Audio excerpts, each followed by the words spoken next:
வணக்கம் friends. Double கலரில் வந்து ஹாட் பேட்டர்ன் கூட வந்து நான் பின்னியிருக்கேன். இதோட மெஷர்மெண்ட் வந்து உங்களுக்கு நான் வந்து சொல்கிறேன். இந்த ப்ளூ கலரில் வந்து 23 ஒயர் வந்து நான் கட் பண்ணியிருந்தேன். அதுக்கப்புறம் பார்த்திங்கன்னா பேஸ்க்கு வந்து மொத்தம் 11 லைன் வந்து நான் போட்டிருக்கேன். அடிப்பாக வந்து உங்களுக்கு 11 லைனு இது மாதிரி நீங்கள் போட்டுக்கோங்க. இவ்வளோ அகலம் வரும் உங்களுக்கு. பேஸ் முடித்ததுக்கப்புறம் கீழேருந்து நான் வந்து 3 லைன் வந்து பின்னியிருக்கேன். 3 லைன் பின்னிவிட்டு அதுலேருந்து அதுக்கப்புறம் 4வது லைன்லேருந்து நம்ம ஹார்ட் வந்து மாடல் வந்து பேட்டர்ன் போட ஆரம்பிச்சிட்டோம். இது வந்து ப்ளூ கலர் ஒயர்லேருந்து நம்ம போட்டிருக்கோம். மொத்தம் ஹார்ட் லைன் பின்னுறதுக்கே நமக்கு 13 லைன் வந்து மொத்தம் வந்திருக்குது. அது போக மேலே ஒரு லைன், அப்புறம் உள்பக்கம் ஒரு லைன், இவ்வளோ லைன் பின்னியிருக்கோம். மொத்தம் வந்து 18 லைன் வந்து பின்னி எடுத்திருக்கேன். இனிமேல் வந்து கைப்பிடியோட மெஷர்மெண்ட் வந்து நம்ம பார்க்கலாம்.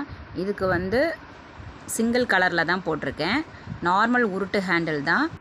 உள் ஒயர் வந்து 2 ஒயர் கொடுத்துருக்கேன். அது வந்து 4 அடி வந்து கட் பண்ணி எடுத்திருக்கேன். அதேமாதிரி வெளி ஒயர் பார்த்தீங்க அப்படின்னு சொன்னால் 2 ஒயர் தான். அது வந்து 7 அடியில் கட் பண்ணியிருக்கேன். இந்த அளவுக்கு நம்ம கட் பண்ணால் போதும். நீங்கள் வந்து இதே மாதிரி ஒயர் வந்து கட் பண்ணி உருட்டு ஹேண்டில் போட்டுக்கோங்க. இதுக்கு உருட்டு ஹேண்டில் கரெக்டாக இருக்கும். திக்காகவும் இருக்குது நல்லா. இந்த மாதிரி நீங்கள் போட்டு எடுத்துக்கோங்க.